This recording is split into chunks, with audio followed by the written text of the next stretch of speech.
para po bigyan tayo ng kasalukuyang sitwasyon sa Marikina City, muli nating balikan si Marikina Chief DRRMO Dave David. Magandang tanghali po, Sir Dave. Welcome po sa Teses sa Tanghali. Si Zai Chua po ito. Magandang hapon po sa inyo, Ma'am Zai. Yes, Sir Dave. Kumpara po sa mga nakalipas na buwan, marami pong mga nakakapansin, Sir, na hindi na raw po ganun kabahain ng Marikina. Can you confirm this po? At ano na po ba ang kasalukuyang sitwasyon dyan po sa Marikina at ang water level po sa Marikina River? Kamusta naman po? Sa nakalipas na mga araw po, patuloy po yung pagbuwas ng ulan dahil po dito sa enhang sabagat. At yung water level po natin sa Marikina River ay tumataas po. Umabot po ito sa pinakamataas na level po niya na 17.5 kahapon po. At ngayon po nakataas pa rin po kami dun sa second alarm na 16.3 meters above sea level. Pero kahit po ganyan po kataas po yung water level sa Marikina River, ay nanatili pong walang baha sa majority po ng mga lugar namin dito sa Marikina.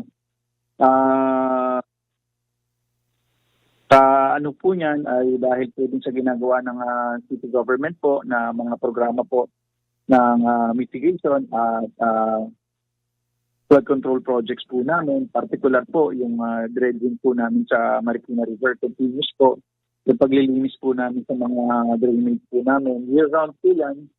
At minemaintain na po siya at minamanage po ng city government. At yan po yung mga resulta po ngayon na nare-read po namin dito sa Marikina. Hindi po na po kami kagaya ng mga nakakaraang mga taon na lagi po kaming binababa. Yes, that's good news to hear po, sir. Madako naman po tayo sa relief and rescue operations. Ilang rescue teams na po ba ang kasalukuyang nakadeploy? At meron po ba tayong mga lugar na partikular na tinututukan yung pong mga labis na naapektuhan?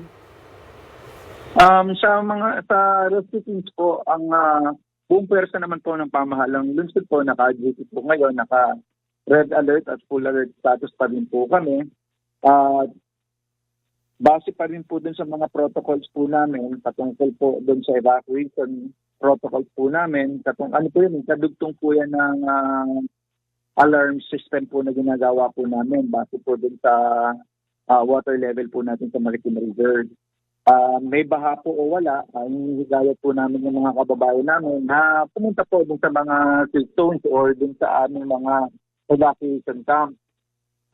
Katunayan po niyan, marami po kami across all 30 evacuation centers po namin. Marami po kami mga nasa evacuation site.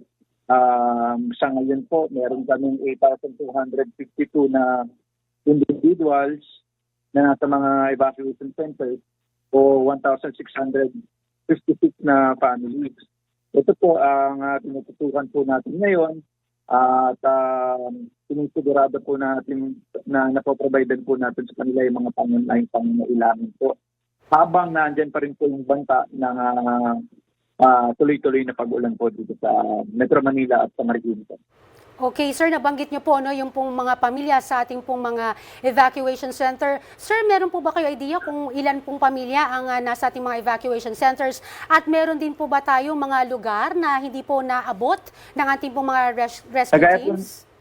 Kagaya po na nabanggit ko po kanina, meron po tayong 1,656 families or 8,252 individuals na sumisilong po ngayon sa ating pong 30 plus evacuation centers sa buong Marikina po.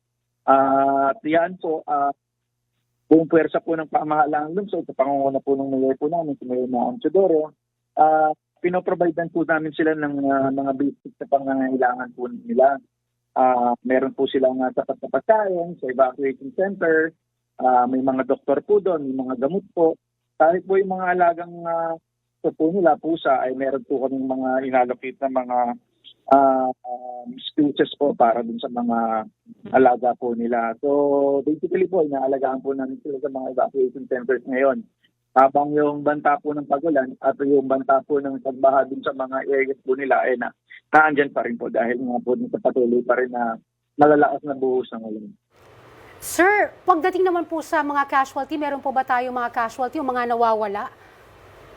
Na Wala po. naitala? Yung ginagawa po natin ng preemptive measures, nalimitahan po natin yung mga casualties. Wala po tayong naitalang casualties sa nakalipas ng mga araw po. Pagbabantay po natin dito sa simula pa po sa Bagyong Maymay hanggang dito sa bagat po natin. Okay. Sir, pagdating naman po sa mga public highways at mga roads, meron po ba tayong mga roads na passable o hindi masyadong passable? Para po sa Lahat po ng major roads sa amin dito sa Marikina ay passable po at wala pong lahat.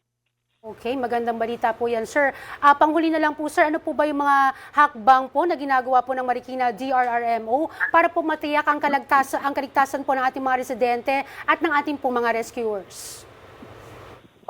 Yun po.